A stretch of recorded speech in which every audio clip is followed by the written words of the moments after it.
Out of all the stuff that you've done, I mean, you've been on the road for damn ever.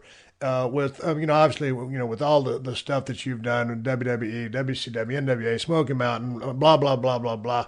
What's some of the most fucked up shit you've seen, Jim? Just in the name of just fans doing stuff, shit going wrong in the ring. Just total. Give me some clusterfuck stories.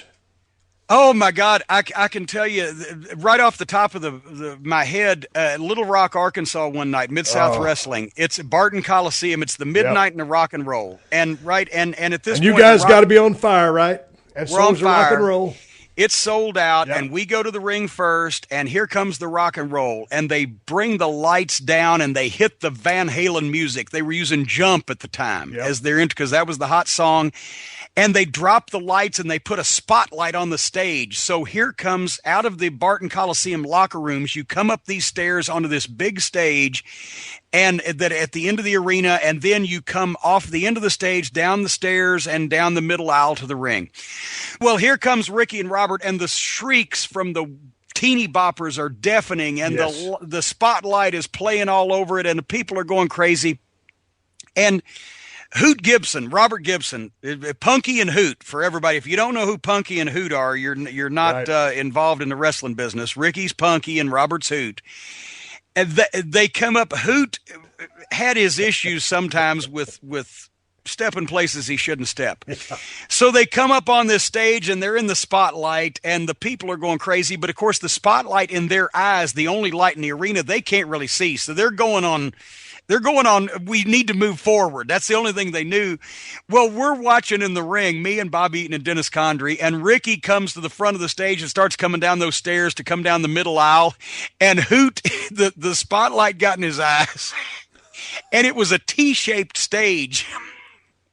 And he walked off the corner of the stage, not being able to see, and just dropped out of sight. Just complete, like an elevator had just taken him down, and fell off the front of the stage. And then you see a hand come up and boom. And oh my God, Hoot's falling again.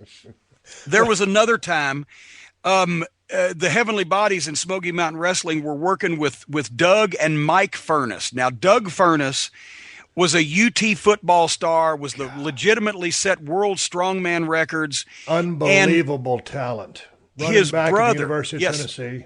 Yep. His brother, Mike, was also a football player at UT, but did not get all of the athletic genes of the Furness family. Right. So Doug had called us and said, hey, my brother Mike wants to get into wrestling, and if you guys will train him, I'll come out, because he was living in California at the time. I'll come out and make the Christmas week shows for you, because Christmas was always a huge time for wrestling.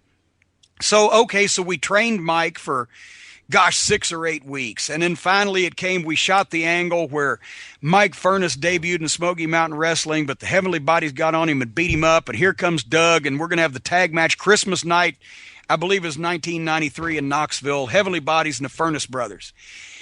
And Doug, being the experienced veteran, he said, I'll sell and I'll give Mike the tag, right? So he sold his ass off for the Heavenly Bodies for like 10 minutes or so, and finally he hits that hot tag to Mike Furness, and Mike was so excited, and there's 2,500 to 3,000 people in his hometown. They just blew. Oh, my God, here comes Mike, and Tom Pritchard is in the ring, and Mike stepped through the ropes and ran at Tom and jumped and hit him with a flying clothesline. Boom! And Tom takes a big bump, and Mike, he ran so hard and so fast, when he leaped up in the air and hit that clothesline, he landed and kept rolling and rolled right out of the other side of the ring. So he literally was in the ring for 3 seconds. He leaped up, hit the clothesline, landed, and rolled out to the floor. And there's Jimmy Del Rey going, I'm ready to feed, and there wasn't nobody to feed for. And Tom gets up, and then all of a sudden you see a hand from the other side of the ring. Mike, but so the people went, yeah! Oh.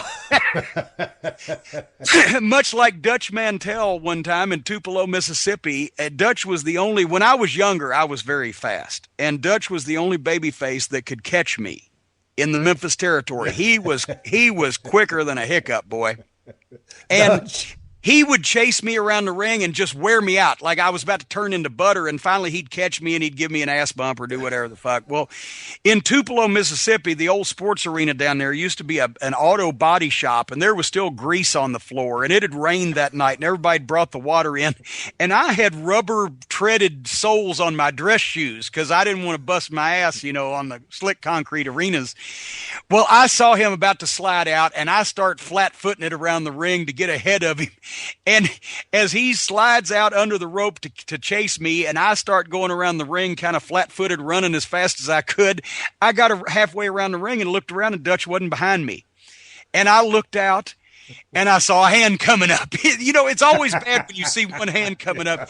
He had slid out there and hit that wet oil on that floor, and wiped out the first row ringside. And I'll tell you one more, and then we'll get off this subject. The biggest fuck-ups. In Memphis, entrances were a big deal back in the old days. Oh, yeah. And Lawler started it. He came out on a white horse, and he was lowered from the ceiling. And, he had all these elaborate entrances. Well, one night they had a 10-man tag team match. It was going to be Jackie Fargo, Stan Lane, and Steve Kern, the original Fabulous One, and his team, the Fabulous Ones, teaming up with Bill Dundee and Jerry Lawler to go against 5 of Jimmy Hart's heels. And they even promoted on the Memphis Wrestling Show that Saturday morning, said, wait till you see the entrances, folks, because that was a big deal back then. And so I remember that I think they even flipped a coin as to what order the baby faces would come out in, but the heels are standing there in the ring waiting, and we're all in the back watching. And the Lawler comes out. I think he was either riding a white horse or being carried on his throne. And here come Fargo and the Fabulous Ones in a stretch limousine playing their rock and roll music with the spotlights. And Dundee had chosen a motorcycle. Oh. And once again, a spotlight came into play. He started out, and Jerry Jarrett had told him, now, Bill, be careful with that thing, right? Oh, don't worry, mate. So the music, cue the Australian accent. Yeah, don't worry, mate. It'll be fine. I can ride well, he could ride a motorcycle if he had the power of sight, but once again, a spotlight came into play. As he revs up and starts coming down the aisle on this motorcycle in the Memphis Mid-South Coliseum, once again, the spotlight hit him in the eyes, and he couldn't see, and he lost control and hit a wet spot and slid. And from where all of us in the back, all the heels on the heel side were watching, it looked like people were dying, right? Because he wiped out, and they were playing Wipeout. That was his entrance music. Oh, no. He wiped out in that motorcycle and slid up under the front row, and you just saw women just fucking flying and people screaming, and he wiped out. Fortunately, nobody was hurt badly, but he wiped out the whole front row, and he got up, and then they had the 10-man tag, and there was like 9,000 people in the building. And then the limousine was Jerry Jarrett's. He had ridden down there, and Sputnik Monroe's son, Bubba, was his limo driver at the time. And Dundee had ridden, because he was the booker, I believe, at the time, down with Jerry Jarrett from Nashville. So on the way back, Jerry Jarrett got in the back and locked the door and made Dundee right up front with Bubba Monroe. And about halfway to Nashville after the matches, Dundee made Bubba pull over, and he got out, and he was knocking on the door, and Jerry Jarrett wouldn't let him in. He didn't talk to him for several days after that. So, but he went ahead and wrestled the match, and he wasn't hurt? Oh, yeah, you had to have the match. I don't know if he was hurt or not, but he wasn't going to sell it publicly.